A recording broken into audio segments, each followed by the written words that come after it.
Ladies and gentlemen, welcome to another Tooele Happy Hour podcast starring Jared Anderson and David Weiss. Today's guest, Tim Jimenez. He's our representative, and he's wearing white polka dots. Tim, will you introduce yourself to our audience? I'm Tim Jimenez. I live in Tooele, and I am just finishing my first year as a representative for Tooele City. Parts of Erda and Stansbury I also represent. So, yeah, he's our state rep from our district out here. He's District 28. Yeah, he's the guy that if you have questions about laws coming up or legislation coming up through the state, he's the guy you kind of reach out to and ask questions, voice your opinions, humana. I do have to say, I have spoken to 5 state officers over the last 3 months, and every one of them to a fault has praised you, Tim. Every one of them has said you're one of the most diligent guys we got in there. And to see you as a freshman come in and hit the ground and hit it hard and actually work through the problem. So you're getting a lot of praise. That's a heck of a compliment. Apparently you talked to the 5 people that like me. So, I run in that circle. But no, it's a small group. We're extremely lucky out here in Tooele. We're lucky in Tooele County. We've fostered 2 guys to the state capital that really, I would say, probably the only 2 in federal government period that earn their paycheck from it, and more than earn their paycheck. Because I know you guys are rolling in the bucks from it. I know it's well, this year I think I'll only lose $5,000, so it's not so bad. Only lose 5. Do you get to write that off on your taxes? No, I just don't get paid for my regular job when I'm But up you there, can't so. itemize it into your taxes. I have no idea. I haven't done my taxes this year. We'll see. I think it's worth it though, because the last thing we need is a bunch of people up there who are making it a living. It really should be a citizen-led government. Yeah, agreed. Yeah, I agree. Although I've spoke to you about this before, I'm not going to let you not run. So we'll leave it at that. Me and the mayor of Grantsville, we've got our plan. But so today's show. So Tim knows a lot about the environmental side of Utah, and with environmental knowledge comes probably things such as knowledge about fossil fuels. And now that your pronoun is representative, I think we can mix those 2 elements to come up with quite an interesting topic. So I was recently in Michigan, and the gas prices were like $3.37 at the lowest gas station price that I seen while I was there for the weekend. And I come back to Tooele, and we're in the high 4s. I went over to Reno last weekend, and they were already in the 5s. Wow.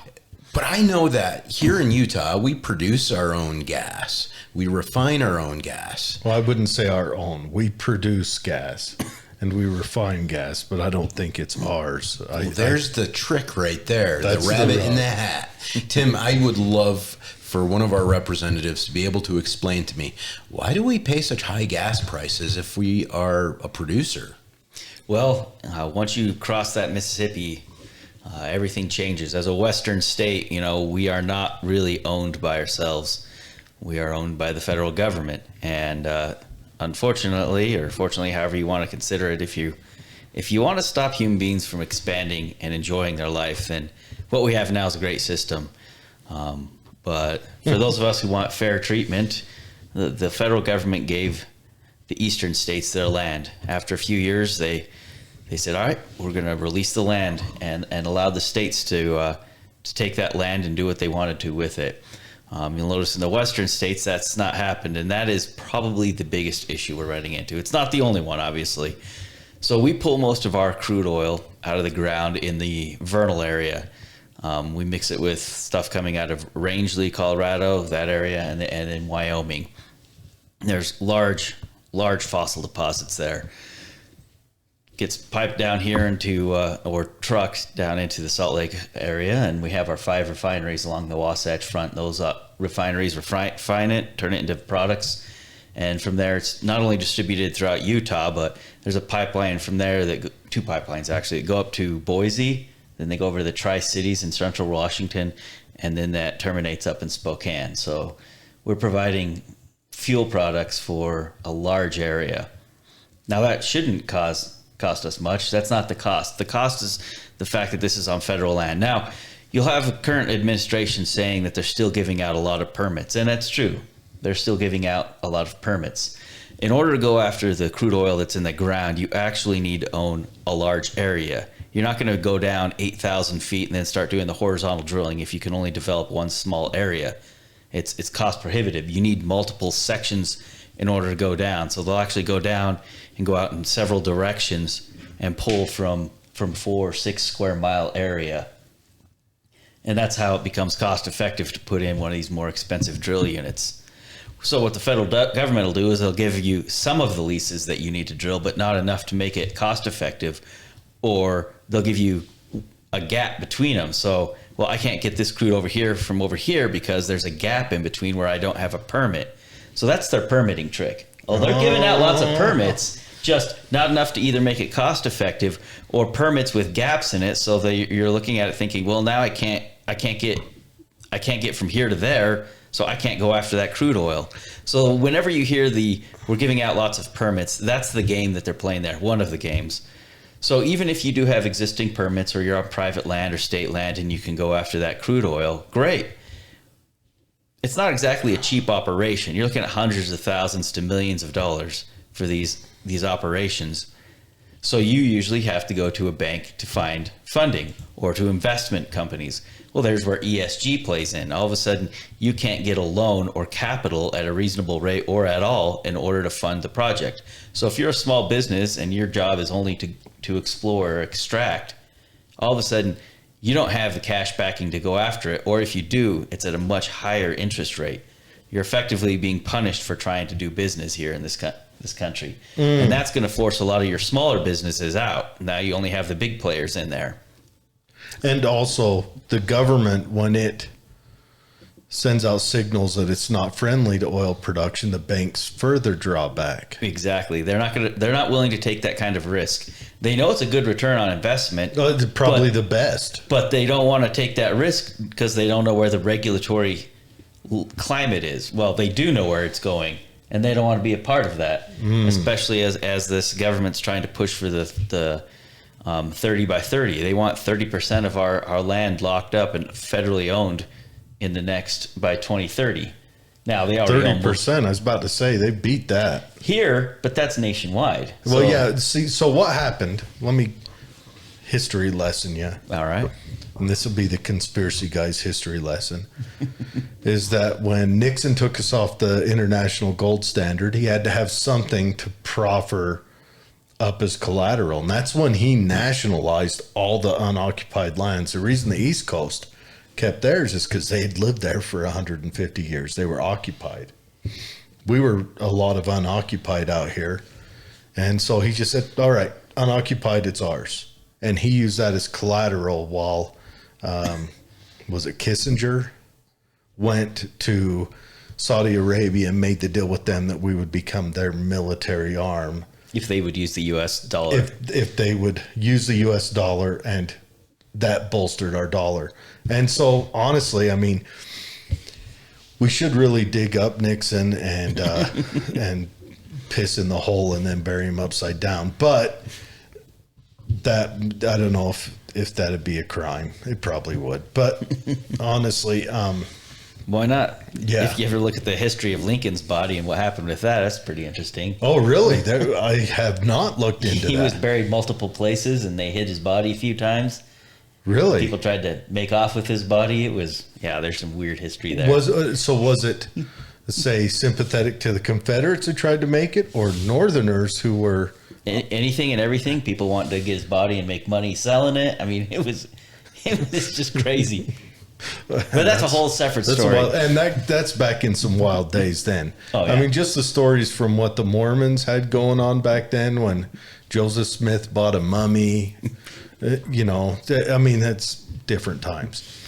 So to your point, we try and get our federal lands back. I mean, we can go back into the gas price things here, but ultimately the federal government is really going to fight giving state lands up. And it's not because they want to preserve it for historical reasons or they want to keep it open for public use, which if the state does take the land, it will be open for public use. You know, where they're going after this oil, you only need a small little couple of acres that you would fence in, and the rest of the land just stays the open land. You don't need 4 to 6 square miles for development. You just need a little central location. Build the wellhead. Yeah, so public land isn't the issue here.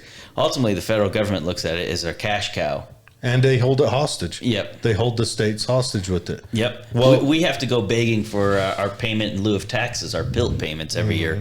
Where out here in Tooele, they typically, this is charity that they give us every year. They agree to give us $1 for every acre out here. $1 an acre. I mean, how many resources are sitting on this? $1 an acre is the federal government's assessed value of our land. Where can I buy an So acre when for we're $1? drilling the oil, Yeah. and you get a permit for a section, and then you got to kind of like creep into another area, you have to like go past more federal land, and that's where you get charged this fee. Well, yeah, so you get a lease, but you can't go down unless you have enough leases to make it worthwhile.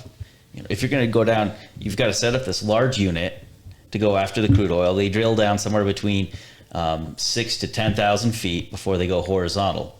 And the idea with that horizontal is you go out in your cardinal directions or several different directions, and you'll get this square mile and this square mile and this square mile. You get all the areas around you, right? Mm-hmm. About a square mile, 2 square mile in each direction. Your sections. So that whole unit, in order to pay for the expense of putting it there, you have to justify it by pulling enough crude out to do that. So you're going to need multiple sections. If you just go down with one installation, you're not going to get enough crude out to pay for it. And then what they can do, like you said, because they're going to go through several of these sections, you know, you're going out 8,000, 10,000 feet once you get down. These are huge installations. If they don't give you the land in between, you're stuck. You can't legally get crude out of someone else's claim or land that you don't have a lease for. So that's a wonderful trick on there. Here's a bunch of leases that they're trying to sell, but it's not enough to finish the actual well. They give you all odd grid coordinates, but evens leave you trapped. To some degree like that, yeah. So, and in the East Coast, they actually own their land, they don't have to deal with these. They're dealing with property owners, or they're dealing with counties or cities, the state, whoever owns that land, they're dealing directly with them. But because it's here, it's all federal. So now it's not all federal. We do have some state land. We have SITLA land. We have land that's controlled by different entities, and that's where a lot of the development is going. Or they have existing leases. The issue is once you've extracted it in that area and you have to hop somewhere else, well, now you got to go get a loan or you get some financing. You have to get all of the land, and you got to go to the federal government to do that. Plus all of your NEPA and all of your environmental studies, your archaeological studies. You got a million studies you got to do before you get in there. Yeah. So there's another tool, like we talked about Nixon, you know, his EPA can stand in the way, especially with the NEPA rules. It's just such a long and onerous process, and there's no motivation for the federal agencies to speed this along. You know, that paperwork can sit on their desk for 6 months, a year, 2 years. You're working in a volatile market where the prices are up and down, and you need to be able to get that material extracted while you can still predict the price. You have no idea what crude's going to be worth in 2 or 3 years, so you can't wait 2 or 3 years for that permitting. And there's no way a bank is going to give you a loan on a volatile market 2 or 3 years out and just say, well, I hope this works out for you. Mm-hmm. I hope you can get all the permitting done. Because you could go through that whole process, get to the end, and then they deny your permit. Well, congratulations. You just wasted a lot of time and money on engineering, and it's never going to happen. And that permitting process is a lot faster if you're just dealing with property owners back east. Yeah, you're typically dealing at that point. Well, also with property owners, you can make a handshake deal. Look, I'm going to give you, 3% of the profit off this. The owners, we're out here, they've got to go to the administration and say, I need a permit. I want to drill here. And then they'll say, okay, what we'll do is we'll give you that exact spot you want to drill. And then we'll keep that intermittent area. And then you can have that spot over there, that gives the government the leeway to say, we've been giving out permits left and right like crazy, because they just gave out 2 permits. Yeah. But they're unusable. Exactly. You're going to need 10 permits, 20 permits You're in order going to to mine need an area. You're going to need the permits in between those 2 areas. Or leases, I guess is a better the word. leases in between those 2 areas to justify it. Because one, you're dropping the head, and the other you want a horizontal to, and that So you're going to be going through multiple leases in order to get all of that material. So back east, you're still dealing with NEPA and some of the permitting issues, but a lot of times you're still dealing with the state level. And even then, the federal government can move faster if they wish to. Really, the federal government can move at the pace they want to. So when you're out here in the western states, if they choose to slow walk you, they can slow walk you. That's just the way it is. All right, so that's on that side of things. That's just getting the crude up out of the ground. Now, we do have crude lines built. We also have trucking that can bring that material out, right? And you got to get your roads built and all of that infrastructure. Then you get into a centralized location. And if you're tying into a pipeline, that's great. If not, you're putting it on a truck and hauling it all the way to the Wasatch Front. Most of those trucks can make 2 runs a day. So you're looking at loading up 2 trucks or 2 trailers, tandem trailer, and pulling it here and back. That's going to add some expense, obviously. Once it gets here, you're now in a refinery that's in an area that's non-compliant with PM 2.5 and ozone. We're out of compliant with the National Air Quality Standards. So our DEQ, our DAQ, Division of Air Quality, has to comply with the federal National Ambient Air Quality Standards, right? That means that they're putting a lot more, easiest way to say it, think of it as a catalytic converter. They have a lot more scrubbers and technology to pull SOx and NOx gas, that's nitrous and sulfur-based gases out, particulate matter, volatile compounds. They have to pull all of that out at a level that, if you're in Michigan, you got the wind and no mountains. So it's easier for you to comply with those air quality standards. Here, we've got our 5 refineries that feed Utah, Wyoming, parts of Idaho, Washington, and Oregon, and that's all in an area where we get inversions, nasty inversions. So because of that, we have a lot tighter emission controls on our refineries. That's going to obviously add cost, right? We just went through, in a couple of weeks, the Air Board will approve what they call a SIP, State Implementation Plan for ozone. And that's what are we going to do to bring our ozone levels down to be compliant with the federal government. We all know that's not going to ultimately fly, because even based on our own calculations, we can't comply. The magic number is 70 parts per billion in the air for ozone. We're currently running about 78 parts per billion on our bad days. We can show through our modeling that 85% of the ozone in our air right now comes from either natural sources, foreign sources, or other states.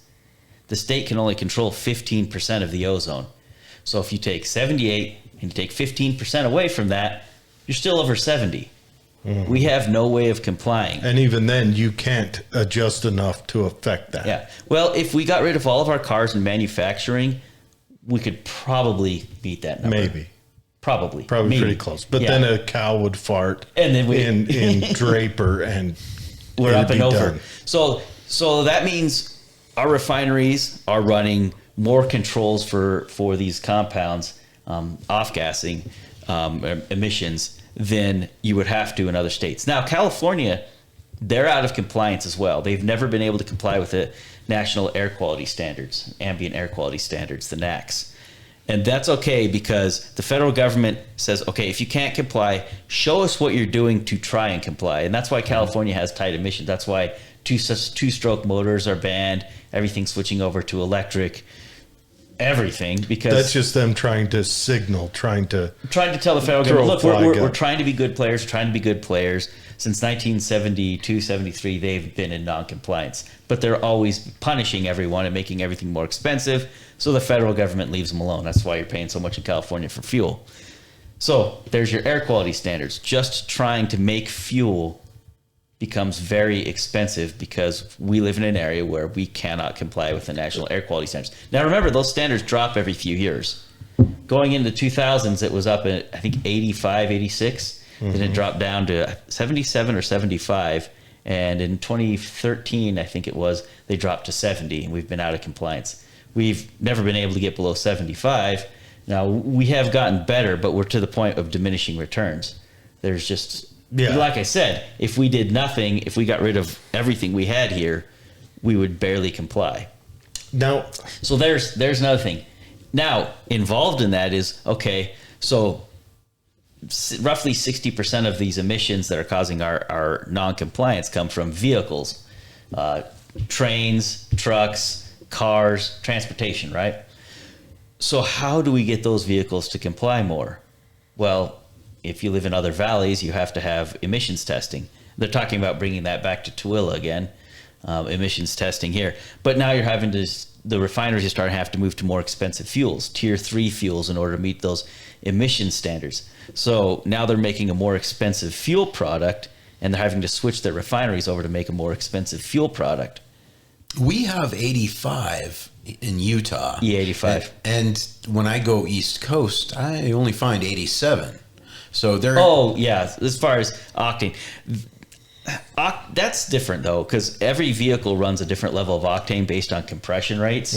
So octane is the explosivity. How fast or slow the fuel burns. Yes. So in a higher compression engine, you need a slower burn. Otherwise, you'll get that clacking noise, that clack, clack, clack, clack, clack. That's because you're getting too fast of an explosion. The octane level slows that combustion down for higher compression. So that's not so. The tier is basically how pure is your fuel? How much garbage is when you burn it? How are you just going to get carbon dioxide and oxygen, or are you going to get incomplete combustion? So it's more expensive to make a fuel that has a more complete combustion. You also have to make sure you remove more nitrogen and sulfur-based compounds, so you get rid of your SOx and your NOx emissions. How long before we see DEF in gas cars? They've actually phased DEF out because they realize there's other environmental issues. It kills the bees. Yeah, it's got other issues. It's got more issues than the exhaust does. Thank you, California, Obama. Yeah, they run that in. It was California spearheaded running it out, wasn't it? I believe so. Because they noticed, oh, this stuff's awful. Yeah. Yeah. Well, they also brought us in. So yeah, well, they brought it to us, them and Obama. I mean, who imagined pouring piss in your car would so make I it work? hope that explains it. What we have is it's difficult and expensive to pull it out of the ground. It's difficult to get it to our refineries. It's difficult to refine it, and it's difficult to meet air quality standards with the actual fuel they're selling. And when you add all these things up, you start to realize it's very difficult for them to make a product that would compete with an East Coast, where it's easier to pull it out of the ground, it's easier to refine it. They don't have the same emission standards as us. All of a sudden, it's just cheaper over there. So unfortunately, being stuck in the West in an area where we're sitting on a sea of oil, we have to pay more for fuel. So let me ask you a question. So they haven't built a new refinery in the United States since 77. Is that correct? it might have been 76. I think it was the year before I was born. Yeah, sometime around there. Yeah. And is that a restrictive market? Like we can't get the government to allow them to build a refinery? Or is that because it's cost prohibitive to jump in and build one? Yeah, exactly. Cost prohibitive. In order to purchase the land and go through the permitting process, it would be too expensive. So all around it's government side, bank side, and just the... So refineries are effectively figuring out how to make things more efficient and to use the space that they do have more effectively. So within the property that they do own, they tend to expand. For us in this area, it's a little bit difficult with our refineries because they built in the cheap land. Most refineries are built in the cheap land, which means marshes and swamps. Yeah. And to build in a wetland is cost prohibitive to impossible. Some cases they just won't let you expand into wetlands. So Well, yeah, you your gotta area dig down, is your area. You got to dig down 60 feet and run a pylon just to run a nut into the ground. Well, it's not just the construction, the fact that you have to find those gravel lenses to drive your piles down for stabilization. But with some of these rare endangered wetlands, you have to do almost a 10-to-1 offset. So if you're going to disturb an acre, well, you've got to preserve 10 acres of wetlands somewhere else or create 10 acres of wetlands. You go to effectively what they call the wetland bank. You say, I'm going to, it's an indulgence. I'm going to destroy this much environment, so I have to protect this much more environment. I'm going to buy my way into heaven. And the tendency for them to allow you to disturb any wetland is kind of going away, where they say, look, it's an endangered area. You're not developing on wetlands. So the area you have that's developed is all you have, and you've got to build within that area and generate more fuel and more product out of that same area. And as the demand goes up, you're thinking, okay, as a refinery, how do we make this more effectively? The other issue you run to is, even if you're in a nice area that you could develop more, well, you've got houses and buildings all around you. And not to mention ours. I mean, if they tried going south, they'd have to run over 5 strip clubs, the only in Utah. It'd be a crying shame. Travesty. So your refineries are kind of choked by development as well as the areas that they grow in. So in order to open up a new refinery, and they tried to in Green River a few years ago, I know, just becomes very expensive. Effectively, you're just going to continue to be getting blocked and sued by environmental groups. Well, we always have like a large population of young children we can send over to foreign countries and use military force. It's just Not cheaper anymore. and easier. The native population, if you're second generation American or longer, it's 1.65 kids per couple. Oh, yeah. So we're running out of young boys. We're going to have an old man's The only military reason this country grows is we allow about 1 million people to become U.S. citizens from other countries every year, which, by the way, as a racist country, that's pretty impressive. If you look at the rest of the world, the amount of people becoming Japanese citizens, French citizens. I think Japanese is on the negative mark. Yeah, well, okay. But if you add up all of the rest of the world, we still allow more people to become citizens of the United States than the rest of the world allows to become citizens of their country. We only grow because of immigration. If it wasn't for immigration, our country would be just like a lot of the European countries, and we'd be shrinking. But that's a side subject. So, real estate would go down if we would be a little bit more racist, I guess. Well, it doesn't matter racist. We could block people from any country. Our demographics are, the world's demographics are bad. I think there's only 2 countries on Earth where they're not, and they're both in Africa. Yeah, Africa's, my understanding is they actually have a generational decrease. So every 20 to 22 years, every generation, they're having 1 less kid. So where they used to have 6, they're going to have 5, and then 20 years they'll have 4, and they'll have 3. This is a common trend amongst as you move through the civilization tick marks. You drop babies off the wayside. That's just it's not. They've been. Any scientist or historian has been screaming this for the last 100 years. They've been saying, "All right, we're in trouble." Yeah, you look at, I believe China right now is 2060 is when their population will hit 600. Is it 600 million? So they'll drop effectively almost in half. Yeah, South Korea is on the mark for, I think, 2050. China's looking at in half trouble. The population. Well, it's not just that. South Korea is the lowest. I believe they're at less than 1. They're at 0.8 kids per couple. Yep. South Korea. Even lower than Japan. Yeah, South Korea is the lowest industrialized country. And here's the scary part about that, is that as that generation above you that didn't replace themselves retire. And you have nationalized retirement via Social Security. So that means now that the government's made up a Ponzi scheme for our benefit. As they retire, it's going to be you working and supporting multiple people above you. Where right now, I think the U.S. is sitting at, what is it? It's something like 8-to-1 or something. Yeah, I don't know the ratio. It's somewhere in there, but they're predicting in the next 20 years the pyramid's flipping. Yeah. And it's going to be like 1.5-to-1. And once that hits, you better hope they figured out them damn AI robots. Well, that's ultimately why I think this nation has to, we need to be careful who we're letting immigrate here to make sure that they really become U.S. citizens and understand our our way of life and our laws. But if it wasn't for immigration, really, we would be seeing what the rest of the world is seeing. For on the side note of that, why can't we work out a seasonal worker program again like we used to have? Because once you solve that problem, you can't run on it. Yeah. All right, never mind. It's Sorry. just it's right up there with abortion, gun control, and it's Yeah. And that's the problem solved. You can't fundraise, and you got nothing to run on. For all you lefty Democrats, that name that's on that road was 600 South, Hugo Chavez Way. That's what Hugo Chavez fought for. That's what Hugo Chavez would pull up in a truck with his union buddies and beat illegal immigrants into the dust. Cesar Chavez. Or Caesar. Yeah, I keep saying Hugo. Is there really a Hugo Chavez Boulevard in Salt Lake? Cesar Chavez. Cesar Chavez was... He wanted to unionize the immigrant workers, the farm workers. He wanted to unionize the seasonal workers. Back then, they would sign up for a green card. And what it was is they would go and they would get a hold of a farm, and the farm would say, yes, we want to hire you. And they would get their papers aligned. They'd get a green card to go work from X month to X month, and then they would go home. And it was great. It's honestly, we need to go back to that. Because they come up, they pay taxes while they're here. They've got everything we want on our immigration checklist that they've been checked out.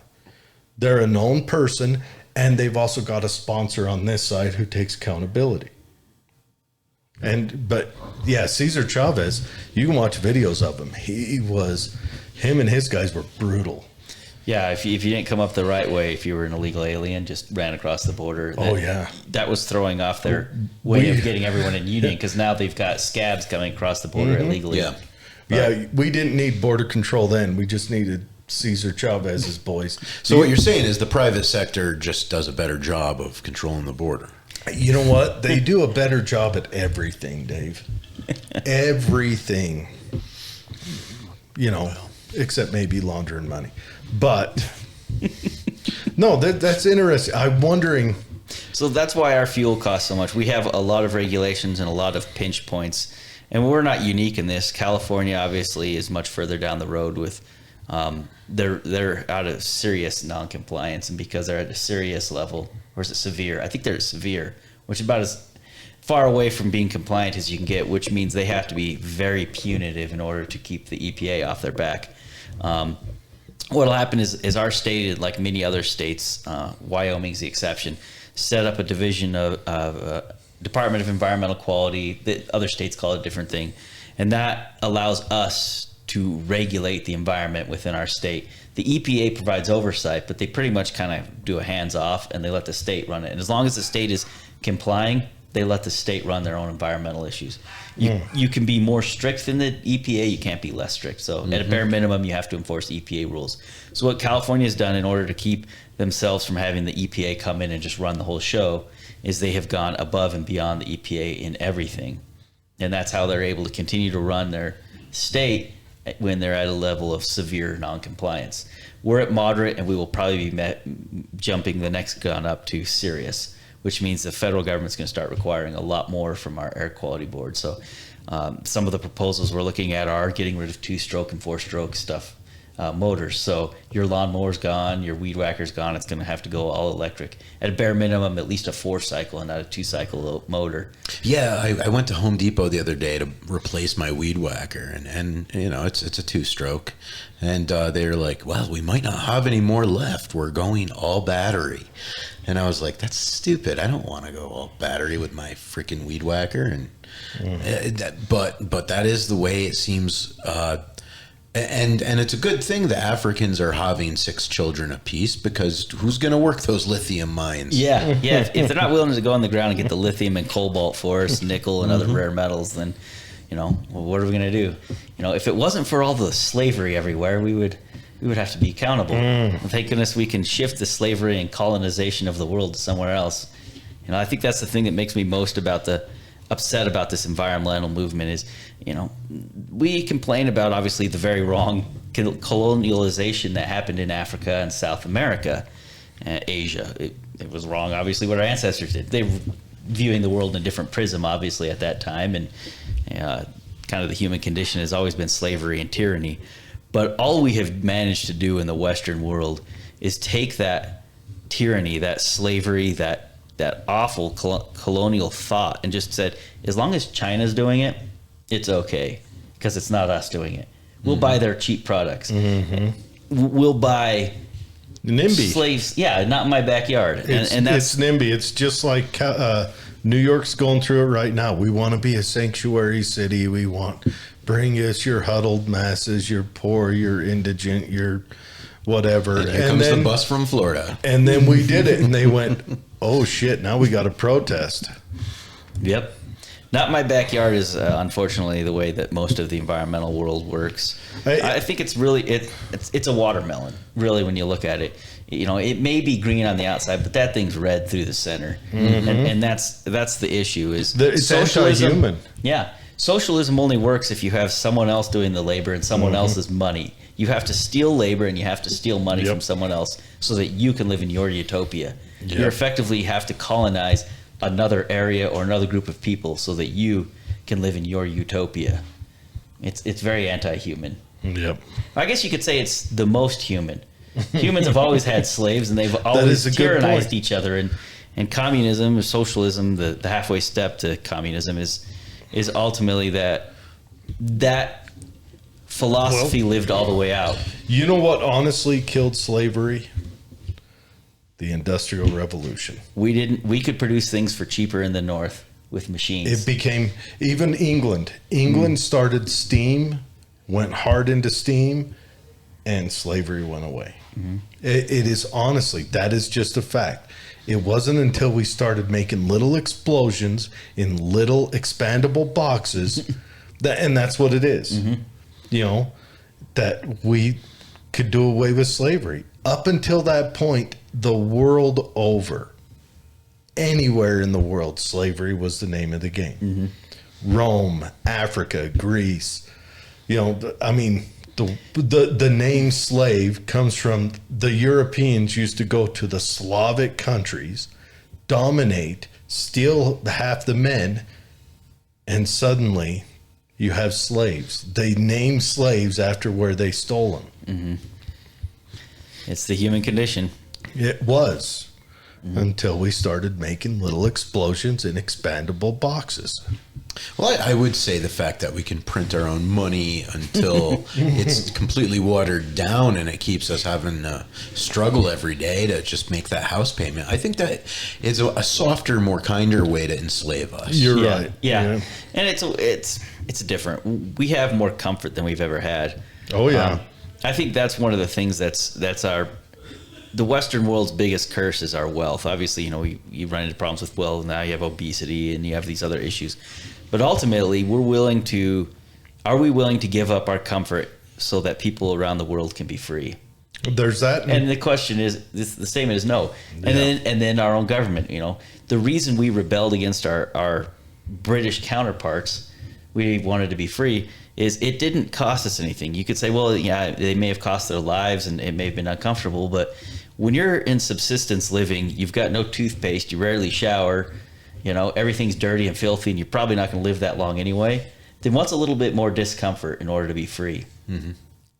Are we willing to live like that again if that's what it takes to be free? Are we willing to even give up watching our favorite television show or live stream just to be free? Here's the big question. Let's say we went on a wolf breeding tirade and released them into the countryside, and wolves killed off 4 or 5 Americans a month. Do you think anyone would worry about their pronouns or how purple their hair can get again? That's just a question. If there's a real struggle, like, am I going to be able to make it home from the bar tonight because that, you know, canine animal wants to eat me? I think purple hair and pronouns go right away. I imagine they would be gone before that month was out. What would be the right way to say this? Because we're so comfortable, we can find stupid things to fight about. But the thing that makes me most frustrated with that is all of the problems that we've ever had in this world still exist elsewhere. Yep. You know, like you said, the slavery and the colonization of the world still exists. It's just not here, so we don't have to worry about it. It's exported. Yeah, and as long as we don't see it, we don't care about it. Yep. 100%. So that's anyway. That's our discussion on fuel prices. Anyway, Well, if there's let me- anything else you want to cover? Let me ask you this, Tim. You're in the environmental world. Do you see a new technology coming up over the horizon that actually is worth talking about? No, I see a lot of old technology that's just been avoided. You know, if we were serious about nuclear power, boy, that's a game changer right there. I grew up in the Northwest. We have hydroelectric dams up there. You know, we had all the dams on the Snake and the Columbia River that provided our electricity. Super cheap, super reliable energy. Now, if you can get around a lot of these environmental regulations and actually seriously build some of these smaller scale nuclear power plants, liquid salt plants, or sorry, not liquid salt, molten salt, you're looking at a form of energy that 20, 30, 50-year life on these things, very low investment, and they don't use that much water. We're not talking about like the old Homer Simpson style nuclear power plants. We're talking about almost entirely self-contained units. That's the game changer. France has them all over. Yeah. Now Germany was doing well, and then they shut theirs down, and now they're burning brown coal. So yeah, and they're buying energy from Russia, their enemy. Anyway, the issue we have is the United States, in a push to build nuclear power plants so quickly in the 1950s, didn't look at the best technology, I guess you could say. They were looking at, we need to make plutonium for bombs, and that's the way they went. So they didn't look at reusing and recycling. So our plants cannot recycle waste. The reason the Europeans had so much success is they're like, well, the Americans are making the nukes and the bombs to protect us, so we can slow down and we can develop different technology. So their nuclear power plants were actually built regeneratively. They would recycle their waste and get about 95%, 97% of their waste material back as fuel sources. That's a lot. So where we're dealing with all this nuclear waste, they're just not dealing with the same level of waste as we are. Because we're not making plutonium anymore. We have all of this really high energy waste. Well, where do you put it? Now, I don't know. I think Tooele would be a great place to put it. We have a lot of open land, a lot of great places to put it, and we can make a lot of money. Yucca Mount was a great place, but the environmentalists said, well, unless you can assure you've got 10,000 or 100,000 years of safe storage, which is impossible. So that whole thing shut down. So a lot of, where do you put the waste? 100,000 years of safe storage. Yeah. Originally, they wanted to look at 100 years, then 1,000, then 10,000. They kept getting sued, and they kept moving the number up. Well, the whole world can change in 100,000 years. Entire mountain ranges can move. Wow. Yeah, so really, the Europeans they had a much better technology, a much cleaner technology. Can we copy them now, though? We can. Yeah. But you can't guarantee 100,000 years from now, there's not a big snowstorm. With their new technology, they don't have as much waste, so we don't have to worry about it. So that's the big thing. And I've seen a big shift. 10 years ago, I never thought we could go down that route. I've seen more and more people, even some of the more disillusioned members of the environmental movement, have come out and said, you know what, if we want cheap power and we want to continue to live this kind of lifestyle, then nuclear is going to be our only answer. And in Utah, we're sitting on a sea of uranium. Yeah. Southern Utah has got lots of yellow mustard. We've got uranium all over the place. We had 3 mills down in the Blanding, Moab, Monticello area. Right now, we're effectively just idling one plant down there right now, but we're sitting on all the uranium. We could solve the problem here in the state of Utah for the rest of the United States with energy. That's the thing. We're getting closer. It's a PR stunt. We basically have to get enough people on board.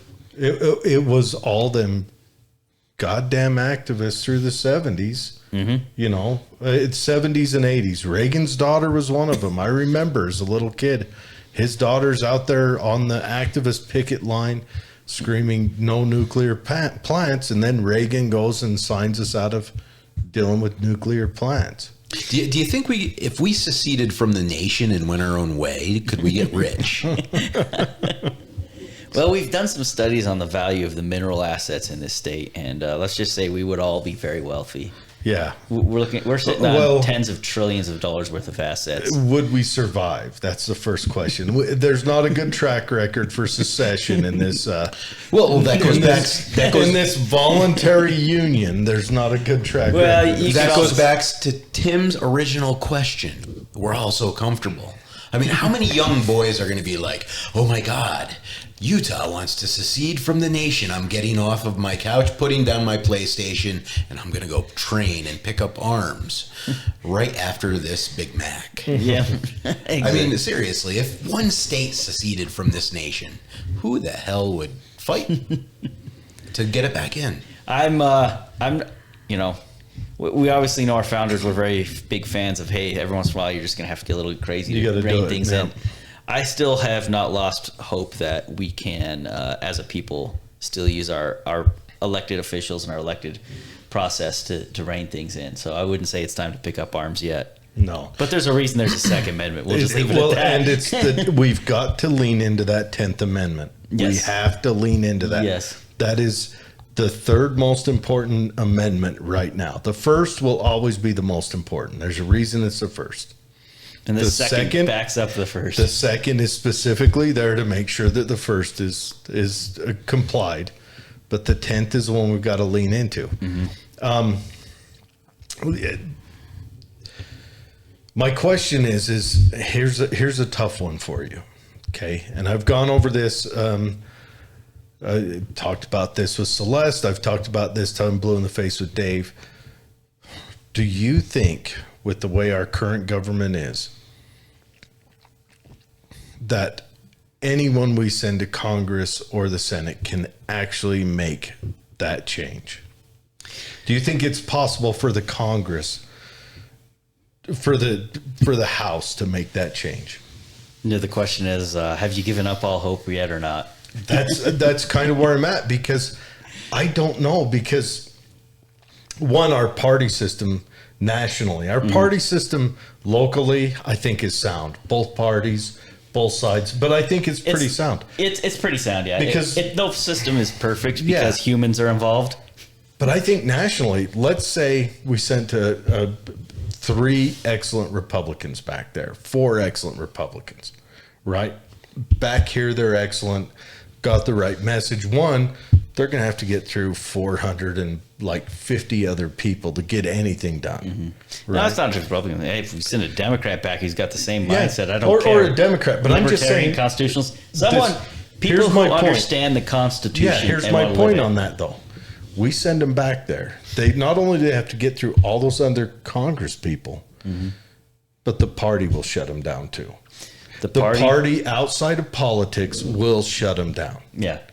They'll hold them hostage. They'll do all of that. So that's why I've kind of lost hope. I'm one of those people. I'm at the point where I'm like, I want to preach vote independent, vote someone random, never incumbent, except for you. You try not to run. I'll write your guys' name. Anyways. Well, I hope I hope if I'm letting people down and not being honest, that you will run someone against me. Okay, I will. But yeah, I already know you. You won't do that shit. But that's the thing. I'm kind of like, we've got to break that. I'm not against, like, say, a 2-party system, because I think you need a healthy duopoly to have a sound republic. You need both sides. The question is, at the federal level, with fundraising, with influence, with them all living in D.C., is there 2 parties? Okay, let's look at this last. Yeah, no. They're parties. They're just seeking their own control. The Democrats had forever to codify abortion. Mm-hmm. There's only one reason they didn't. Fundraising. Yeah, because it's their animal. Mm-hmm. The Republicans could do away with the NFA and make federal level weapons a non-argument. Once the NFA goes away, they'll have to go through all that brand new process, and they'll have to have a communist fascist president threatening to pack the courts to get another one of those back in, which is exactly what he did. Yeah. You know, they would have to do that. But the Republicans aren't making that. They're not codifying that. No. Because it's their fundraiser. It's something they can come out. Abortion is both sides, and so is guns. I'm telling you, the parties. All of the issues. It's Yeah. You know, the parties come up with great platforms so that we can have something to identify with. But in DC, I don't know if on the Democrat side, look, they've got a lot of money coming in internationally. They have a lot of support. They're just doing the same thing that's been done in other countries for, 100, they're just 150 years. following. What's Marx say? We'll do what Karl Marx said. Yeah, the Republicans have done a great job of either being incompetent or just, I don't know, I wouldn't say evil, but dual-minded. They tell you one thing and do another. Either that or, sometimes I think that they love the praise, they love the money, they love the influence, they love running for office. To some degree, that's what motivates the Republican Party.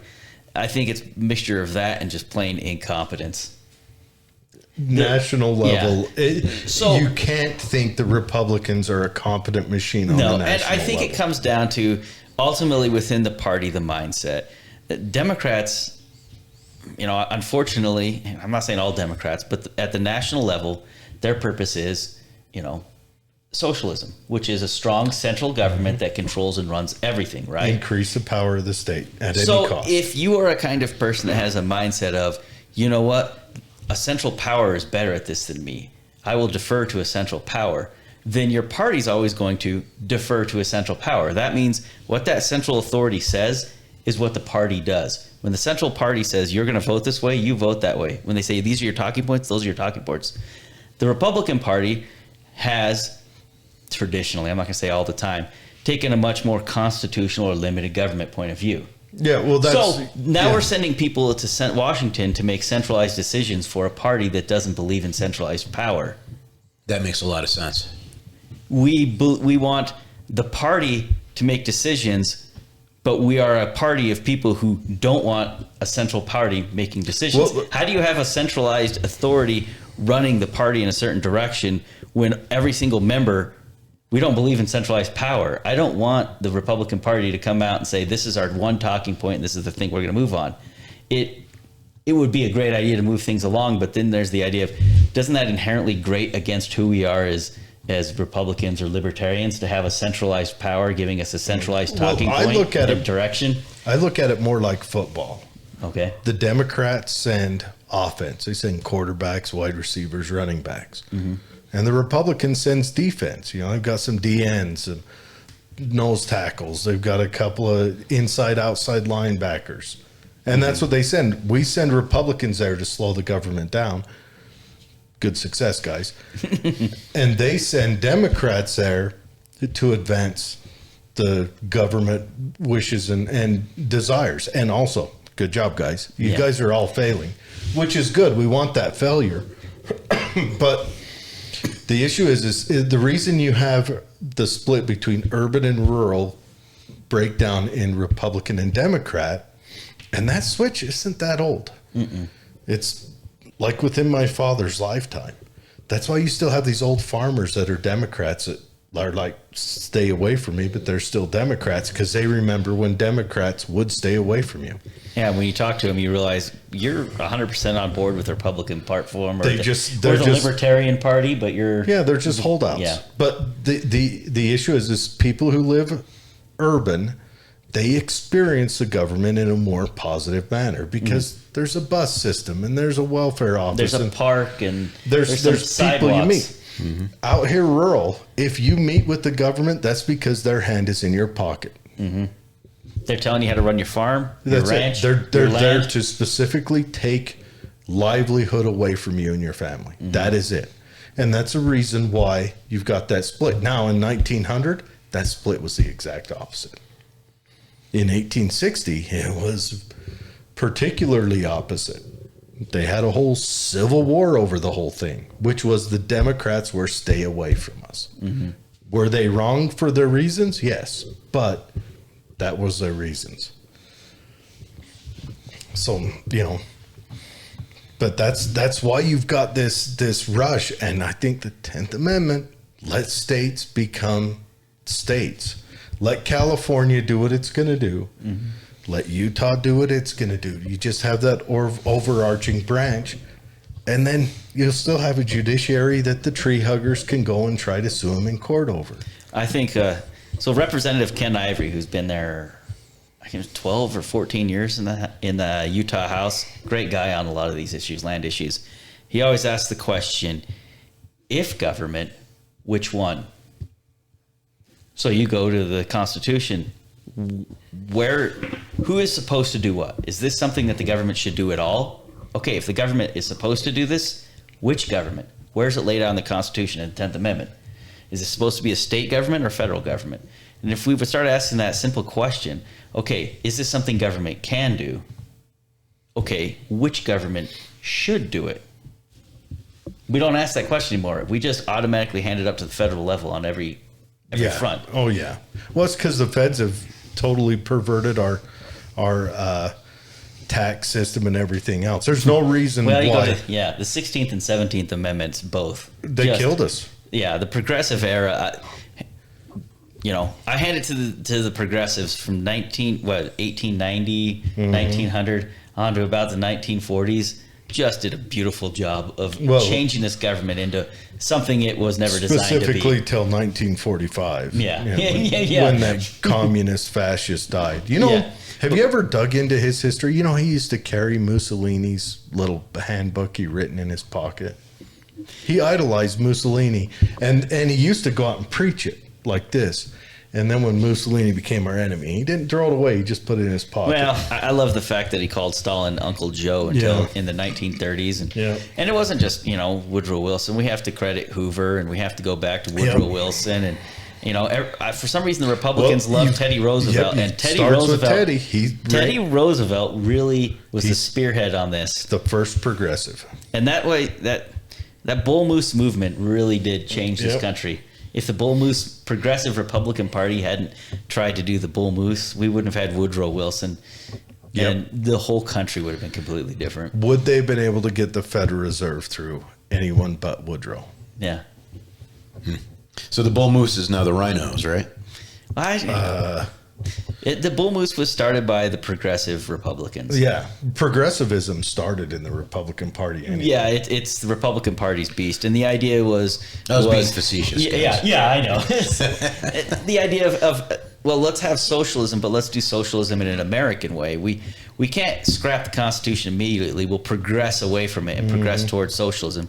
And their compromise between socialism, where the central government does everything, is let's have national socialism, which always scares me because national socialism is what China is.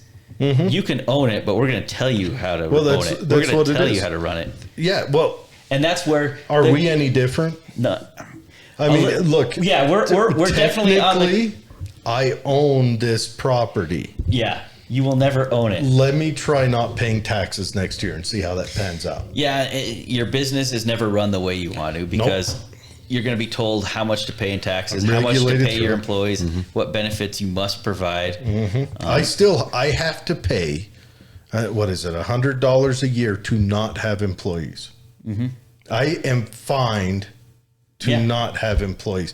Now, maybe that's an intelligent fine. Maybe they're trying to say, hey, we want more people employed.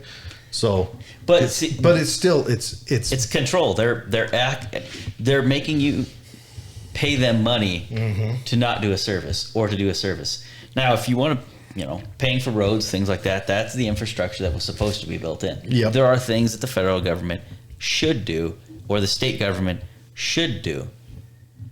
But coming in and telling you how much you have to pay someone or what benefits you have to provide, what land you can and cannot develop,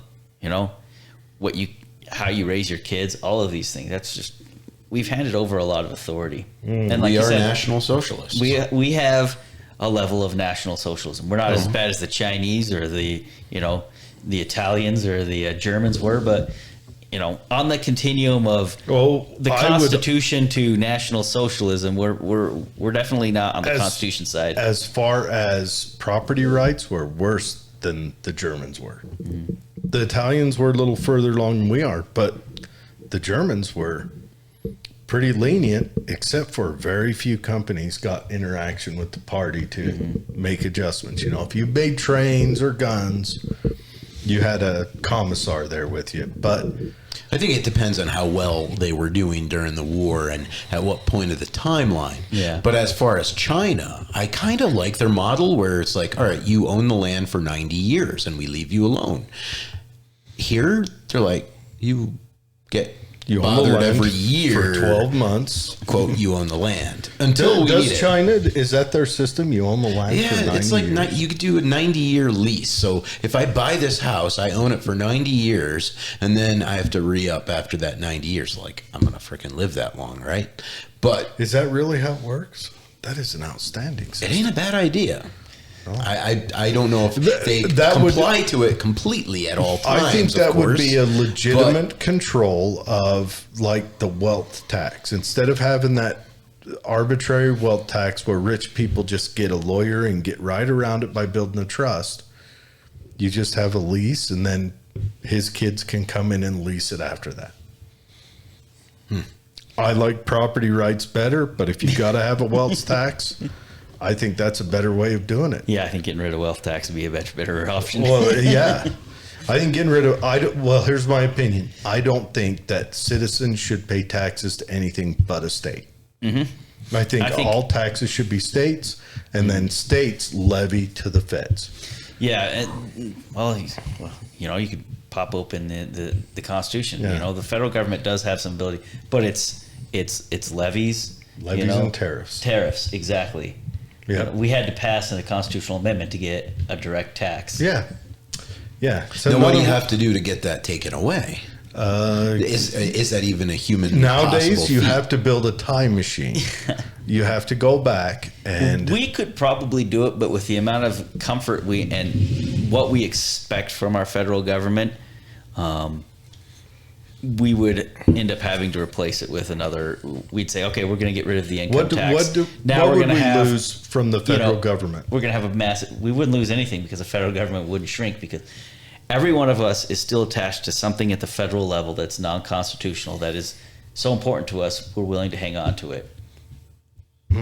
I think you could do away with my Social Security. Yeah. I'm fine with that. That's the hardest one, is because so many of us are addicted to some federal program, or think that the federal government should be doing something that's outside of the Constitution, that none of us are willing to just give that up. I would rather comfort. see, I would like the Social Security. I'd like to see the government say, all right, we're handing this back to the states. States, you're getting this pot, and we're going to give you the lands. You must manage this for the people that are already up on it, or people who've paid off up to point X in their lifespan. You know, if they've worked till they were, say, 50, from that point on, they're guaranteed into that. The people prior to that, I think you'll have to means test it still. yeah, sure, yeah, you know, or just let chaos happen and people start breeding again, because we need that.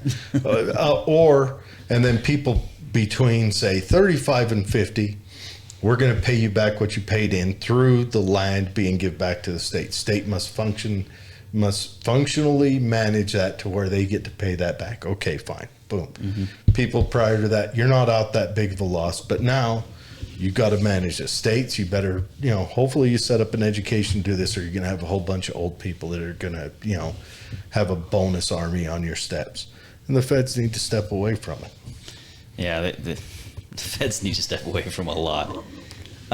Everything would be handled better at the state level. Well, yeah, because everything. Here it is. I've got a state representative right Yeah. here that I can talk to. And yell at if you want to. Yeah, yeah. If I had to yell at, I could. Hell, I see you in Home Depot twice a week. Yeah, I'm always over there. Ugh, spending way too much money. Yeah. Well, it's a fascinating thought to think, hey, if we go nuclear, we're going to be a wealthy population. We'll be a well-employed population. If we went nuclear, the government would tax us to where we stay exactly where we are. We are the world's leading industry, or were, because we have a few things going for us, but one of the biggest things was cheap power. We have such cheap power here that we can do the manufacturing. Now you can say China has cheaper power. Yes, their China's going to be interesting to watch over the next few decades. One, like we said, that population decrease is significant. They are really pushing hard to have kids, and their kids are just saying, "We're done. We are not having kids. We can't afford this." They're out of water, and not like we're. And they getting don't have close. enough women. They're legit. Yeah, well, because they've got, what is it? It's 60 million. 60 million young men their who don't have a woman. Their difference man to woman, it's not a 50-50 split. It's like a 63 to, It's significant. It's a huge split, which makes them one of the weird offsets. Yeah, but there's a lot of women in Ukraine and Russia right now without spouses. Yeah, sure. And they can migrate to China. Sure. So China is a national... China doesn't let migration. China is national socialist in the same way that Germany was. They do believe that the Chinese people are a master Han. race. So not they're just not gonna, Chinese, Han. Specifically Han. Yeah, exactly. So there you're not going to If you're not Han in China, if you're of Southern Chinese descent or even Northern Chinese, you're looked down upon. Well, yeah. You may be looked down upon, but you're still going to want a woman if you're a man. If you're Eastern Chinese descent, then you're in a concentration camp. So with China, the reason I bring the energy and the resources up is they have less land mass than the United States. Mm-hmm. Depending on what line you're using, they like to use their own lines. Realistically, they're a lot smaller than what they say they are. And you've got a large population that has effectively destroyed much of their environment. Yeah. They don't have the ability to grow enough food. They can't produce enough energy. They don't have enough water at this point. Vietnam and Cambodia and Laos basically have no water because China has taken it dammed it all away. They've dammed it all up, and China's now out of water. And what they do have is so polluted that they're pulling very filthy groundwater out. So they're running out of resources. They're running out of the ability to feed their population. When and Beijing power flooded, it looked like a sewage line broke and went down the streets. Yeah, that was heinous water. So I predict that China's they have 20 years, 30 years left, and then our fear of them being, overtaking us is not going to happen. Peter Zeihan they thinks can't 10. afford to do things. Peter Zeihan thinks 10 years. They've got 10 years. But that's why they're scary, is because that's when they invade Taiwan, because that's their only. I mean, that's their option to eke out 3 more years. Yeah, push into India, push into Kazakhstan. They are pushing into India. They are. They're trying to get in. That's what the Belt and Roads is about. The 5 fingers. They're pushing in five different areas along that border. Then they moved their 9-dash line in the Chinese Sea to the 10-dash line. They've actually extended that. The Scarborough Shoals. They're really pushing hard, but. The whole reason I discuss this is India, Russia, China, some of these world powers that have that potential are collapsing faster than we are.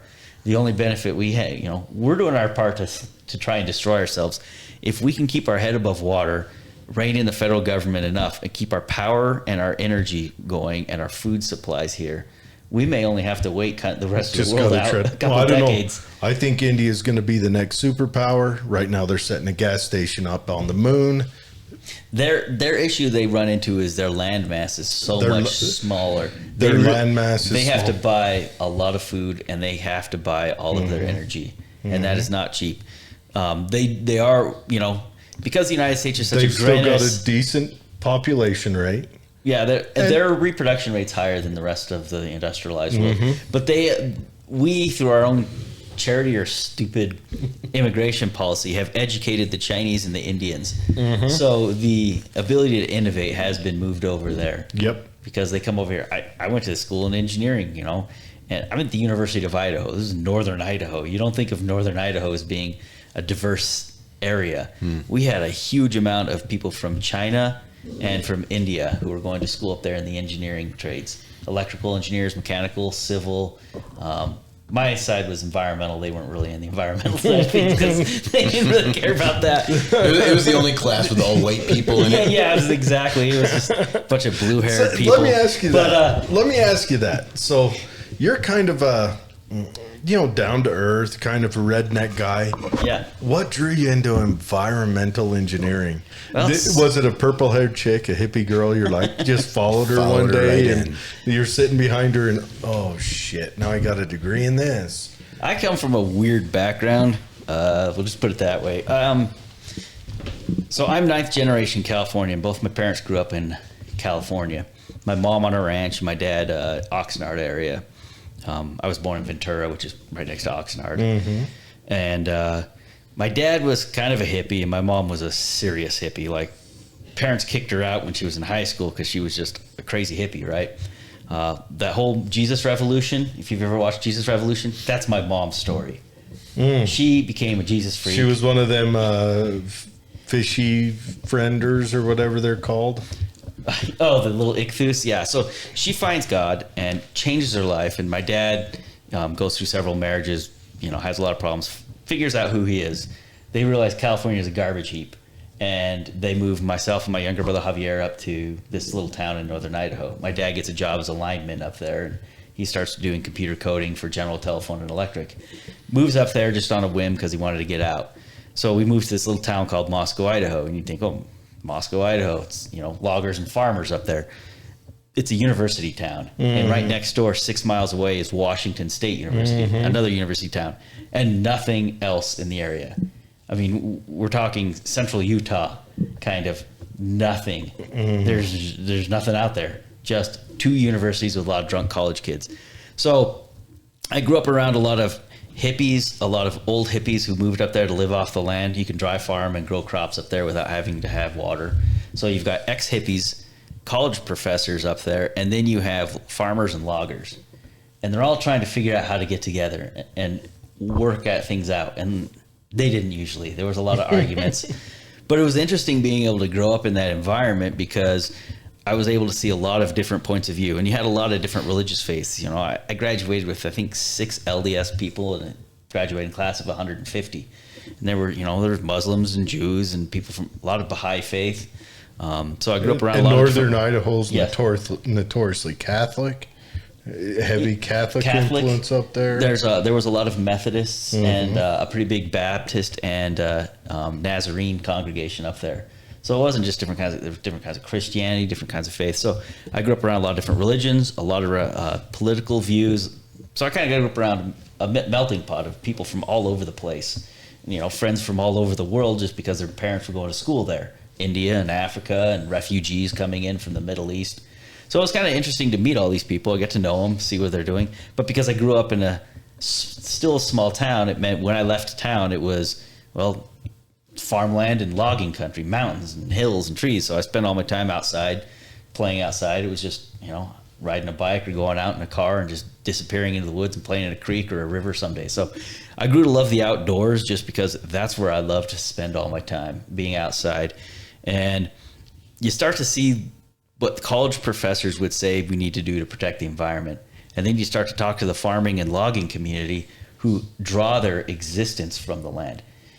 If they mess something up in their land, they aren't producing that crop that they need to provide for their family. They are into the earth and they follow what's going on their land because that's how they're feeding their family. When you give them property rights. When you don't, they become termites. Yeah. They just, which is why we need to give property rights. Yeah. And they've studied logging areas where the logging area is privately owned or where it's leased.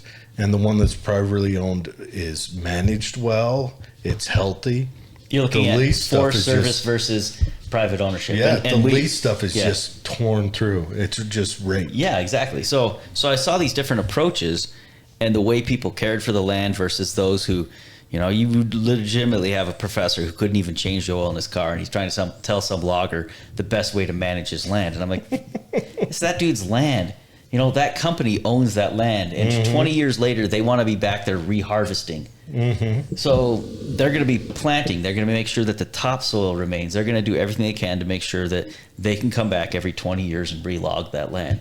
Or a farmer's going to make sure he's rotating his crops and keeping pests down and keeping that soil fertilized and rejuvenated so that every few years he can pull this crop off and then that crop and then that crop. Change his crops. And plant different crops. Plant sacrifice crops. Yeah, that's another thing. I wonder. We grow lentils and peas up there. That's our sacrifice. So 90% of the peas you eat, or the lentils you eat in the United States, come from my little area. Okay, but not many people eat lentils. It's just a way of getting nitrogen back in the soil. So that's where I got my views. Is that I saw a lot of different people, a lot of political views, and I got to see what actually worked. And I got to see that the disconnect between the universities and what actually works in real life was a real divide. I went into environmental engineering because I got tired of environmentalists blocking all of the stuff that people were trying to do to make a living. You know, up there, that's the area where people are protesting and they're chaining themselves to logging trucks and spiking trees. And like, that's not environmental. That's just damaging our lifestyle. We can live with the environment. We can pull our existence from the natural surrounding environment in a responsible and safe way. And you look at the rest of the world that does not do that. They rape the environment and they don't care about it. I wanted to be able to use those resources, provide wonderful lifestyles, and protect the environment at the same time.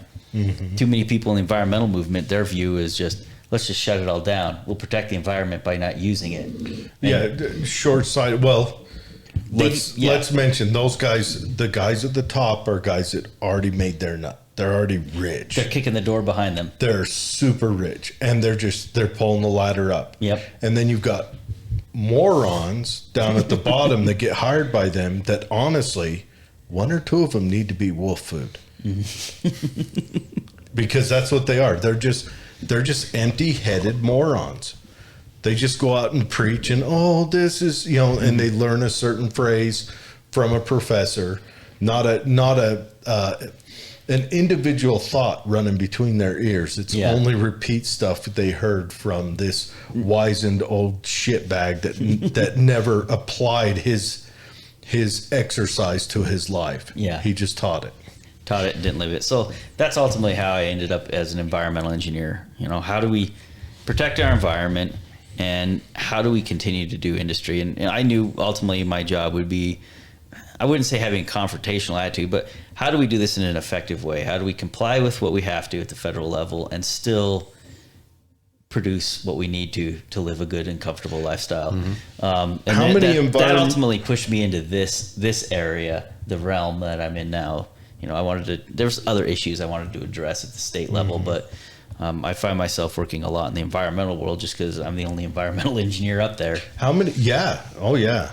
And you're an asset. But how many environmental engineers do you think nationally are like common sense, or how many of them do you think are just ideologically captured and they went into that job because of that capture? It's kind of mixed. Where I went to school, there was a lot of people who went into it because they wanted to shut down industry. Kind of a hippie town, though. Ideologically captured. The people I work around with, environmental scientists, geologists, different people, I'd say it's a pretty good split. Honestly, working in my industry, about half of us are on board with, let's protect the environment, but dang it, we need cheap energy, and there's a lot of resources, and we need to be using those resources. Probably about half of us that aren't into the global warming, we're killing the planet point of view. And the other half is very vocal, and you hear from them a lot. And they're paid for by the government. And we find ourselves a lot of times dealing with, large corporations have bought in. What do you do at that point? As a person who may disagree with a lot of what's going on around you, you're like, well, this is the direction that large corporations are taking with ESG. This is the way the government agencies are run.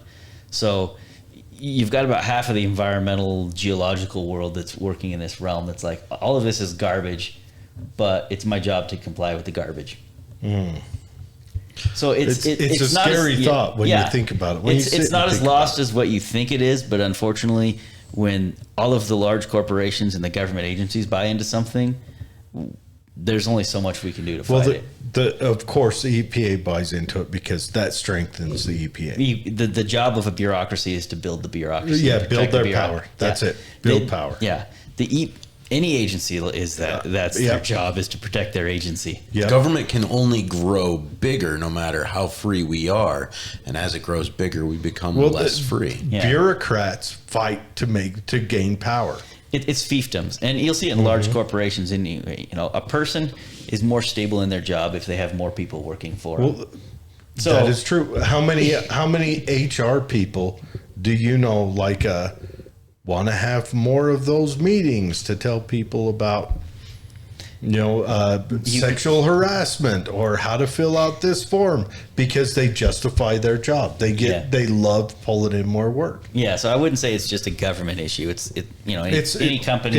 Yeah. Your job as a person within any kind of job or industry is to try and protect your job. Why didn't BLM solve any inner city race police interaction issues? Because it was a registered corporation, because so making money was its job. BLM would have ran out of a job. Yeah.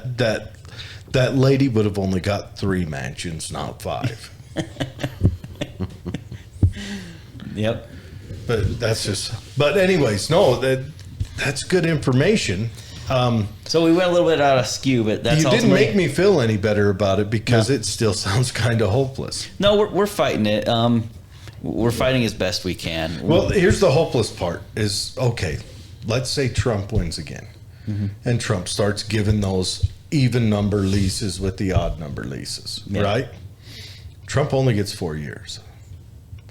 Let's say, God willing, DeSantis gets it after that, right? And let's say he goes all 8 years. And he gets 8 years. So we got 12 years of prosperity. We recover. China collapses. You're going to have the House and Senate too then. India, but it's the executive branch that offers those leases, isn't it?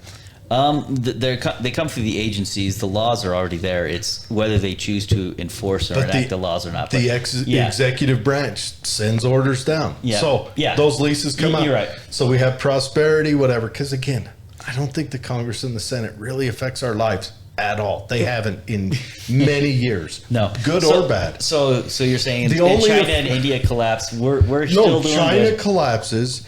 India is now at the moon and then Mars, setting up gas stations for people to, go to Venus or wherever they go after that. Venus the other way. Yeah. To go, whatever. India rises up. They become another, kind of world power, though I don't think India is ever going to become a military world power because they'd be knocking the hills off those guys that march next to Pakistan and stomp their feet. But India, I think, will be able to move into an economic power, especially if they start getting their shit together and totally do away with that caste system. I think that will unleash India. That's going to be hard. That's a whole nother Why is the discussion. caste system so bad? Because the caste system, just the minor loosening of the grip they've done on their caste system has exploded their economy. Because when you separate people into you can have and you cannot, you restrict your economy. You take this, you cannot, maybe a smart guy. And you will have, maybe a fucking moron. And you force that on the economy. But when you let people choose their own life path, it's the reason the United States succeeded when Europe was failing. 100%. They had a caste system. We did away with our caste. We didn't have one. Yeah, every country has some degree of a caste system. Ours is I don't think there's any way around it. No, South and Central America most certainly still have those poor children of the Iberian Peninsula will never be successful until they forget where they come from. They've got to forget the Iberian Peninsula. Mm-hmm. Once they forget that, I think they'll be fine. That's some of my ancestors. What are you talking about? And you forgot them. Here you are, successful. Yeah, we left that. No, that's the thing. Seriously, ago. Anything that comes out of the Iberian Peninsula is shit. Even some of the stuff that's still here. Those margaritas they make down south aren't so bad. That's not Iberian Peninsula, though. We're talking Spain. Mm-hmm. So Portugal. We're talking Spain and Portugal. They have. I just look at it realistically. It's the way they ran their colonies over here that left a mark. Mm-hmm. And these colonies over here that became nations still act like that. And you could say, the British colonies that came over here, the United States, Canada. British and German are the ones that colonies. We were very German. We were almost a German-speaking country. Well, and let's just lay it out. The Brits were German, so that's why. Well, Saxons, yes. Okay, I mean, let's just lay it out. I mean, the Queen of England. Yeah, her brother lived in Germany, there right? Ain't a drop she is German. There ain't a drop of English blood in that woman, or wasn't. There isn't now either. But no, it was all German, and it had been forever. So, I hope that answers anyone's questions if they want to know why gas costs a lot. I'll just tell you there's some good news, and we're working in that front, let's just say legislatively and executively. It's an area that we know as a state with the ozone and with the PM 2.5 issues going into serious non-compliance. We know there's going to be some changes. We are, let's just say we're working on it. We're trying to address it. I can't speak too much more to it. But it's a concern because we know that we as a state are growing. Just our native population tends to grow. We still have a higher reproduction rate than the rest of the country, so we need jobs for our kids if we wish them to stay here. Mormons like to get it on. Well, I've got 6 myself, so I know you do. and my oldest son just got engaged, so we're looking at more eventually there too. We go. Oh boy. So Going to be covered in Time for a third job, Tim. yeah, I'm an old man is what it makes me feel like. So we need to continue to bring industry here. And if we have to comply with these national ambient air quality standards, there is no way we can grow our industries here. And that shuts down the growth we need for our families. Can we branch out away from the corridor? Can we push industries? We figure out how to push industries. I mean, you know what?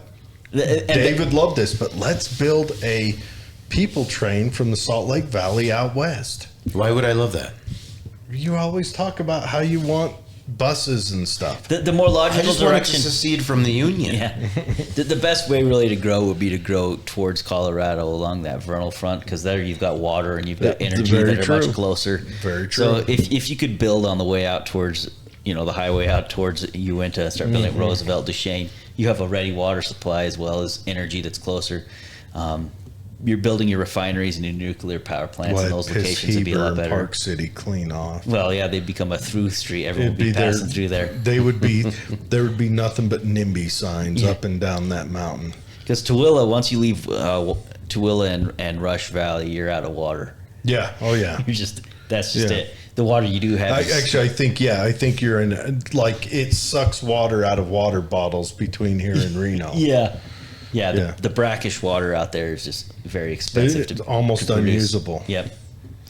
So, Yeah. Well, with enough child labor, we can fly on lithium battery type AirPods. I would that are like the to size know- of our cars. how in the heck we expect to get enough lithium to give us all vehicles? And there's where I go back to the idea that this is the green movement is a Even the- watermelon. It's socialism. The solution that they propose is exactly the same as what Mussolini and Hitler and Stalin and now the Chinese Communist Party is. Let's all live in large concrete buildings right next to where we work. We'll walk everywhere, and we'll get permission from the government to go anywhere Papers, outside of our please. city. And humans will live here, and nature will live on the other 99.9% of the land. And you will only go out there if you have permission. Yeah, and it's not just that, but I think any of those hard left globalists, the minute you design a dead person powered car, they'll shut it all off and they'll just run off all the dead, because that's what's going to happen when you shut the power off. Could you imagine you throw us back 100 years in technological advances? How many people would be dead in that first month? Well, the methane from all the piles of bodies that communism produces might be it. could actually power all of our That might vehicles. be it. They just put they've got a casket. They slide the person in and the rot, and they run. It's like a. The methane produces carbon dioxide, so It's we, like we a- can't use it. Oh well, We'll just sequester We'll put a it. tree inside you've of the heard of casket. wood gasifiers, right? Oh yeah, making methanol. Yeah. Maybe they'll figure out. Is that what wood gasifiers make? Yeah, it's methanol. Yeah. I want to build. Don't drink it; you'll go blind. Well, the wood gasifier, where you build Add a car ice. that runs on a stove. Yeah, wood alcohol. So what effectively you're doing is creating wood alcohol. So is that how it works? When you bake that wood in there, it bakes off. yeah, It bakes it off, and then you run on that. you're huh? superheating. You're breaking the carbon and hydrogen. You're pulling it off and oxidizing it. which I is know what how to fire build is. them. I just don't know. Yeah, you're creating a fire. Oh, nice. Oxidation is a fire. Yeah, I seriously, I want to build one. I want to find like an old truck and make one just to try it. I made a hydrogen engine a while back, Nice. just to see if I could. You can't run a car on it. Not unless you figure out thermodynamics and how to defeat that stuff. Well, is there anything else you guys want to talk No, about? that's it, man. Let me know when you're ready to secede, Tim. It's over. Well, we Give may get up. to that point. I just don't think we're there yet. I still have hope. I still think that people can get, hopefully, I hate to say this, but the only time this nation fixes itself is when we get really humbled. Yeah. We did pretty well after the Civil War. It took us a while to rebuild and to forgive and to move on, but we did pretty well for a while there. Mm-hmm. But it took a Civil War, 600,000 people, Americans dying. It took the Great Depression and a World War to finally turn us around. In the 50s and 60s, you could say we didn't really turn around. We threw a lot of power to the federal government. So I'm not sure what it's going to take for us to turn around, but I'm hoping that we can remember who we are and remember what our purpose is Here's a question. as a country. So, is there anything states can do to assert the 10th Amendment to the feds? I mean, you can have that, the Convention of States, right? Yeah, what we're doing right now, Could enough states gather up and say, look, you guys are raping and pillaging the country. Stop. Can a Convention of States do that? Convention of States can do whatever it wants once it's called. It just, you're going to have 3/4 of the states agree to something, which is the limiting power on that. And but that's a contentious point because obviously there's some very big people who really hate the convention, and there's some people who absolutely love Well, it. that's true. I mean, you'll have California and New Jersey and New York show up and say, let's do away with guns. Yeah, but you also have Wyoming and But Idaho. yeah, and then Wyoming will have to go change their population numbers the day they send the two guys to that, go from 5 to 3. But anyways, so Wyoming will send their people and they would probably be on board. Mm-hmm. Yeah, and then of course they'd be busy introducing themselves. So people would be like, you're real. Yeah, I'm real.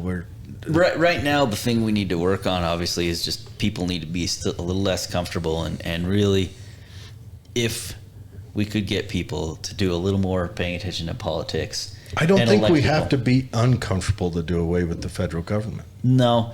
I think we could find ourselves in a lot more comfortable position. Is there anything in this house the federal government provides? No, but there's a lot in there they tax. The federal government only causes discomfort. Yes. I don't think the federal government provides what it thinks it does. No, and I think people look at the federal government and don't realize just how much pain it's causing in their life. We are starting to feel it now. I mean, the last 2 years we have felt it, and we are starting to feel it pretty hard. Mm-hmm. We're looking at a 30 to 40% increase in our food and fuel cost. That's not calculated into the way they calculate inflation rates, but we can feel it. Mm-hmm. I'm feeding an army, and if it wasn't for Costco or Winco, I couldn't even afford to feed my family.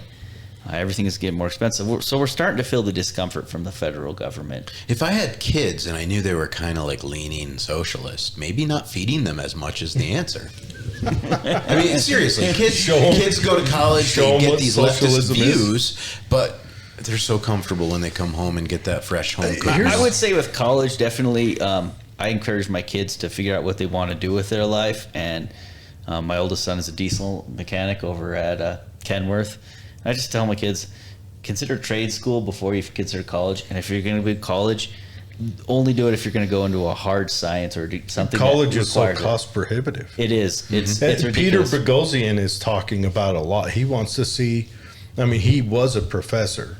He wants to see our college system fail. He says that's the only way it can recover and come back. Yeah. He says you can either have this price and you've got to have specific specialized training where you're getting your degree in like a year and a half. No more liberal arts add-ons. Or we've got to bring the price down. Yeah, and let it. Your accreditation groups. I'm an engineer, so I went through. ABET is the group that accreditates engineering schools, and they require so many hours of this and that. What I call useless classes. Because I was working. Which ones did you take? Did you take like basket weaving or anything? So I took some art, some music. Those American I think studies. are kind of cool though. Yeah, but American studies is way cool. Well, What kind of art did you do? Did you Oh, do of course, like you were- art history. You were taught by a hippie, so Yeah, well, she was nice enough to let me argue with her every single day and still gave I'm me sure that was She fun. gave me a 98% in the class. Because- and my yeah. wife was in the class with me, and she felt like, my wife's like, I think I got an A just because I was married to you. Because I argued with her nonstop. Yeah. But She's- here's the real issue. So I'm she- going to school and paying for this, right? By the time I finished school, I had 3 kids, I was working 2 jobs, and I was managing duplexes. Ask me if I would have taken those liberal arts classes if I needed to. God, no. It cost me a lot of money and a lot of time. And every hour I spent learning about something that had nothing to do with what my career is was an hour I was away from my kids. I wasn't watching them learn to talk. I wasn't watching them learn to crawl and to do all of the things that you love about being with your kids. I wasn't with my wife, and I wasn't out working and earning money. Or I you was had to get sitting in that a second stupid job to pay class. for it. Yeah. Why am I paying for something that's keeping me away from my family and not advancing my career? I'm an engineer. 150 years ago, if you wanted to be an engineer, you would go find an engineer and you would work under him for years and you would become an intern. We still have that kind of built into the engineering programs. You still have to work for 4 years under an engineer before you take a test to become an actual engineer. But that's after But that's after you go to an ABET accredited university, pass a test at the university after you get your degree, work for 4 years, take another test, and then you can become an engineer. And those people who provide the ability to become accredited must be very powerful. That's the thing. I was talking with a senator in Arkansas, and he's trying to figure out how do we get enough states on board to create their own accrediting boards that get rid of a lot of that fluff and just make schools. But there you start looking at, okay, universities are effectively, it's a form of socialized education. Mm-hmm.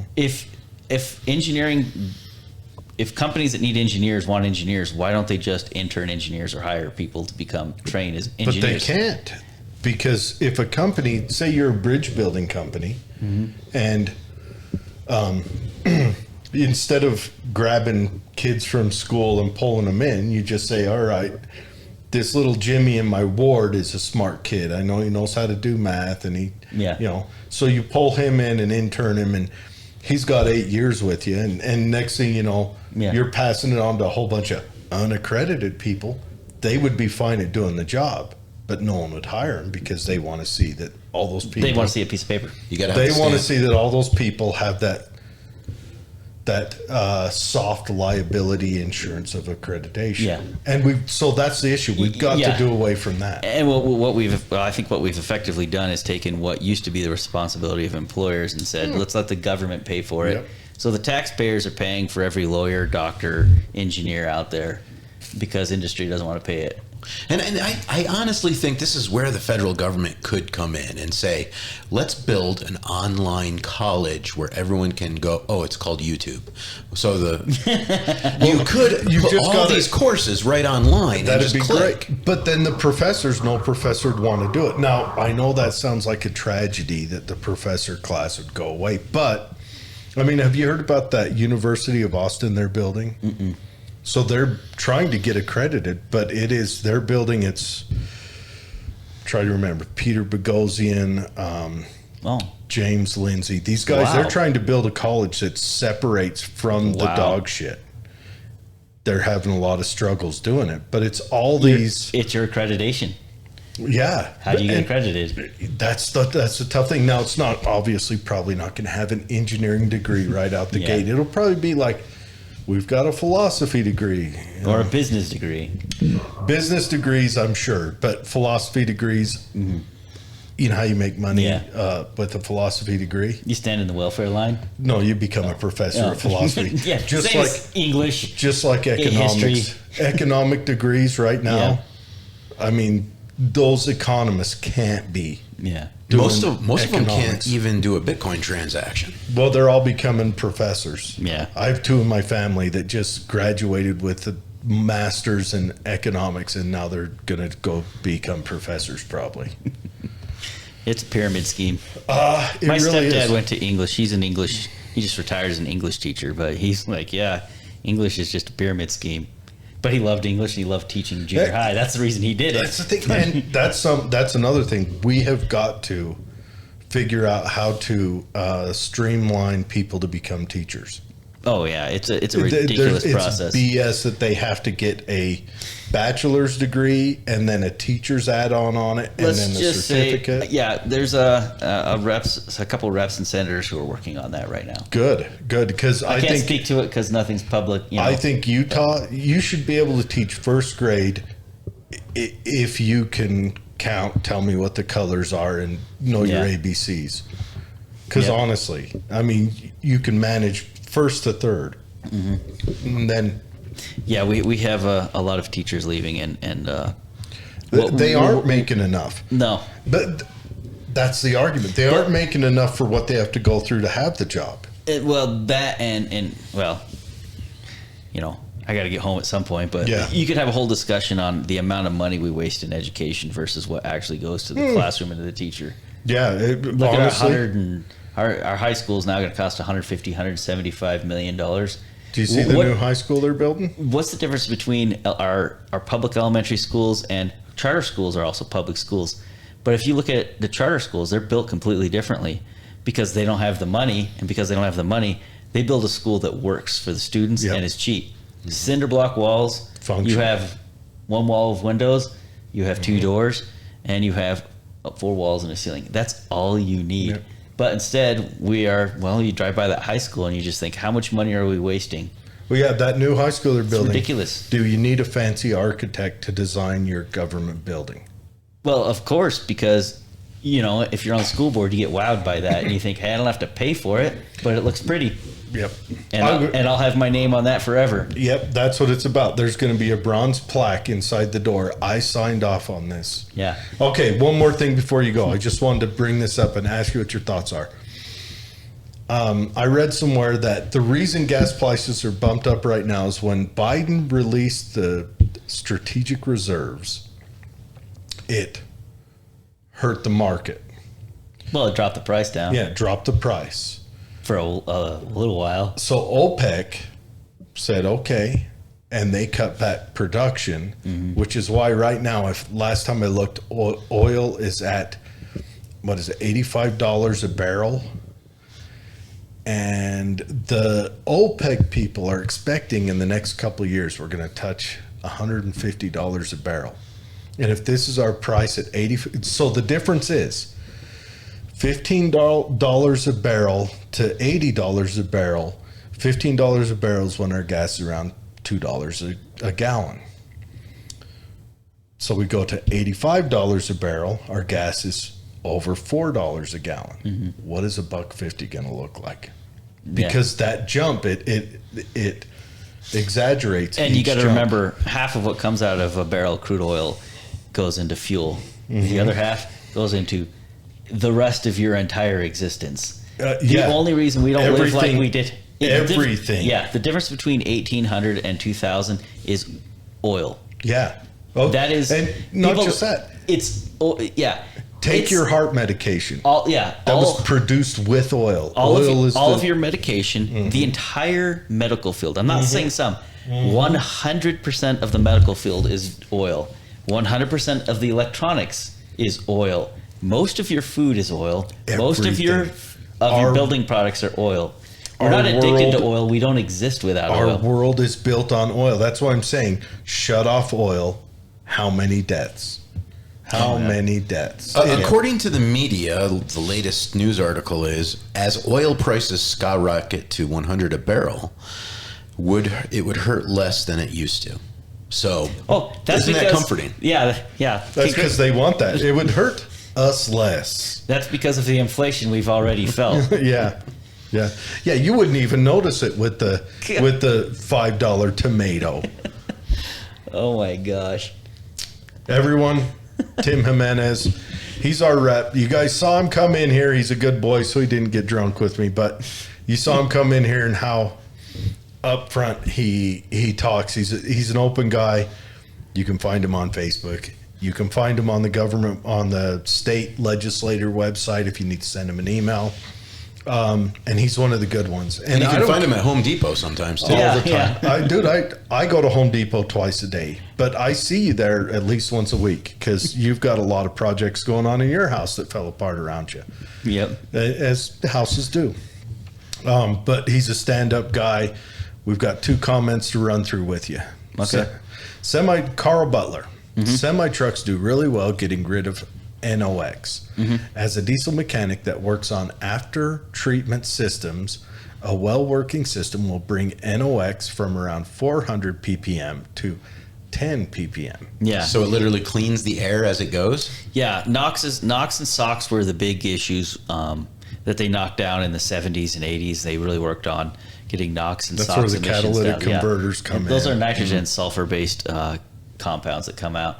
That really contributed to a lot of the larger particulate matter.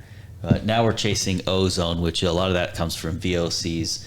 So volatile organic compounds. What doesn't burn in your fuel? The fuel that's unburned. So they're trying to make converters pick up a lot of that, but not everything, obviously. So they're trying to make better burning fuel, obviously, and they're making better burning vehicles. Which cost more, and better burning vehicles, which cost more. Yeah. As well as industry. So you got to remember, still only half of what's getting out there is from vehicles. You still have industry. You know, if you've got spray paints, volatile compounds and glues and adhesives. You know, I work for a company that makes rocket motors, so there's volatile compounds in there. So we have to control for that in our buildings with vacuum systems to pick it up and to clean the air before we can emit it out of our buildings. 2-stroke motors are a big contributor. So we have a lot of areas where volatile organic compounds can come from, as well as halogenated compounds. So that's your anything with chlorine or bromine in it. Yeah. I mean, this is, yeah. But like you said, we're at the diminishing return. So we've got NOx and SOx taken care of. Now we need to take care of volatile organic compounds and We need a bigger, halogens. right above the refinery, we need a bigger exhaust stack. And then we put a muffler and a catalytic converter on it at about 7,000 feet. And we put lights around it every 200 feet down.